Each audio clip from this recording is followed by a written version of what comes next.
Magandang araw sa inyong lahat. Ako si Jennifer Galliano, isa sa mga mag-aaral sa kolehiyo ng Occidental Mindoro State College, na sa bawat pagharap natin sa hamon ng buhay, masalimuot man ito o puno ng pagkabigo, lahat ng ito ay may kanya-kanyang kadahilanan. Whatever juvenile you are, and whatever delinquency that you done, there was a reason behind that you need to discover. Here we are, the Glimpse 7, proudly represent the juvenile delinquency story.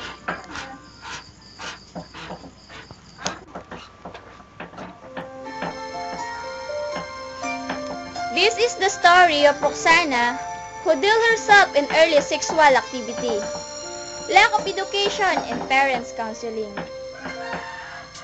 Gaano kadalas ang mga tagpong ninais mong takasan ang buhay na kinasasadlakan mo ngayon?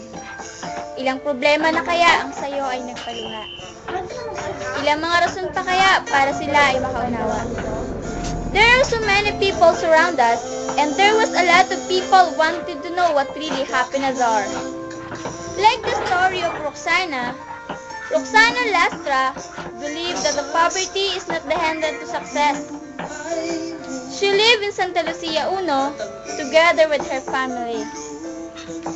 Sa edad na 16, nagbunga ang isang pagkakamaling labis niyang pinagsisisihan. Kung may babalik lang sana ang lahat, ay ginawa niya na. Kaya lang, kailan nga ba naging una ang pagsisisi? Ang kanyang ama ay isang mangingisda at ang kanyang ina ay naiiwan sa bahay. Mahirap ang kanilang buhay kung kaya hindi sila nakapagpatuloy sa pag-aaral. Mahirap mang tanggapin pero ito raw ang realidad na hindi na nila maaaring takasan. Tatlo silang magkakapatid at si Roxana pa ang panganay. Si Sunshine na pangalawa sa kanya ay tuluyan na ngang nagpaalam sa paaralan na nagsilbi na niyang pangalawang tahanan. Sa pagdaan ng mga araw, abala ang kanilang mga magulang sa kaiisip kung may makakain pa ba sila para sa araw ng bukas. Sandali silang nakalimot. Hindi ito ang sapat na basihan para maging masaya at ligtas ang kanilang seguridad at disiplina.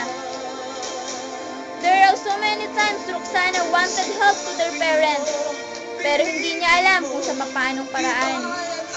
Lumipas ang mga taon, nagbago ang mga pangyayari. Nagkaroon ng mga kaibigan na naging dahilan para maligaw ng landas. Sa pagbabaka sakaling maaaring makalimot sa hirap at sumandaling umiti para lang sumaya. Hindi masama ang tumibok ang puso at magmahal. Pero dapat nating isipin, hindi ito ang sukatan para maging malaya sa mga responsibilidad. Bunsod ng kahirapan, nabuntis si Roxana ng kanyang textmate boyfriend na itinago namin sa pangalang Randy. Walang lihim na hindi nabubunyag.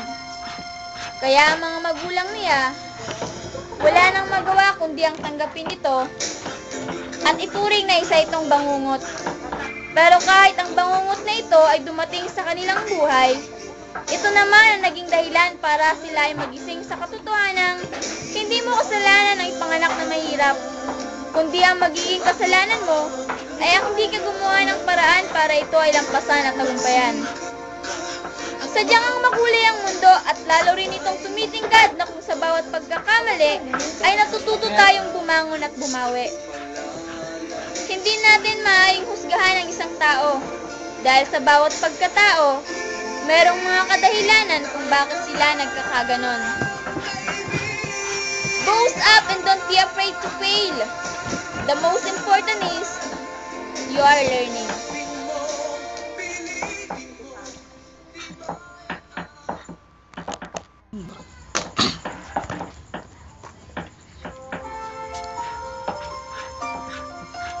Alam mo, kahit gaano karaming pagsubok sa buhay, huwag kang susuko. Huwag mong ilalagay sa sarili mong paraan. Lagi mong tatandaan na mayroong Diyos na nagbabantay sa atin. Basta magtiwala ka lang. Napakaganda ng buhay. Maraming intindihin at unawain. Ang problema, kaysa problemahin natin, gawan agad natin ang solusyon. Mga bagay na mali na palagi natin ginagawa, ay pag nakasanayan natin, mas mahirapan tayong tanggalin. Kung lagi nating sinasanay na mabuting ginagawa natin, mas madali nating maabot ang ating mga pangarap. Nagsisimula ito sa tamang pag-iisip. Ang isip natin na gumagalaw sa buo nating pagkatao. Kaya panatilihin natin mag-isip ng malinis at magagandang bagay lamang. Minsan, di baling matalo tayo sa usapan kaysa makipagtalo tayo. Kapag mainit ulo natin, nakagawa ng mga bagay na hindi natin gusto. Mas nagiging mali ang mga salitang lumalabas sa bibig natin. Mas maganda kung manahimik na lang tayo at magpahinga. Nang sa ganun, kapag maliwalas na ulit ang ating isipan, saka tayo magpaliwanag. Iwasan natin makasakit ang damdamin ng iba. Gumawa tayo ng mga bagay na malugod sa mata ng Diyos. Maniwala ka sa sarili mong kakayahan.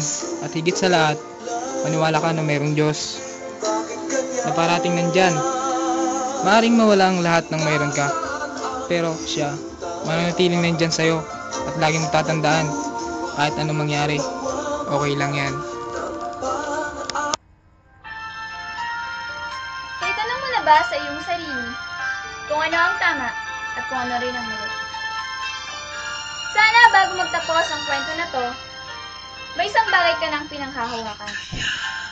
Kahit sino pa ang mga naka-impluwensya sa'yo, kahit sila pa ang mga tao na nasa paligid mo, kahit sila pa ang pamilyang itinuturing mo, kahit sila pa ang mga taong pinagkakatiwalaan mo, kahit sila pa ang mga taong pinagkakautangan mo ng loob, o ang kahirapan man na gumagapo sa'yo at umaalipin sa pamilya mo. Huwag mo silang hayaang magtagumpay. Bumangon ka. At meron kami mga bagay na gustong iwanan sa inyo. Believe in God and believe in yourself. Nawawalan ng pag-asa at iniisip na natutulog pa. Natutulog pa ang Diyos, natutulog pa.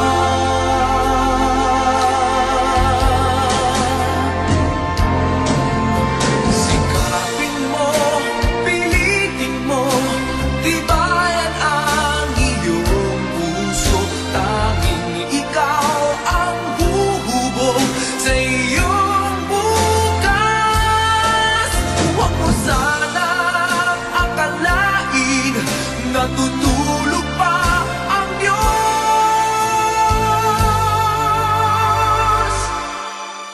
Ang buhay mo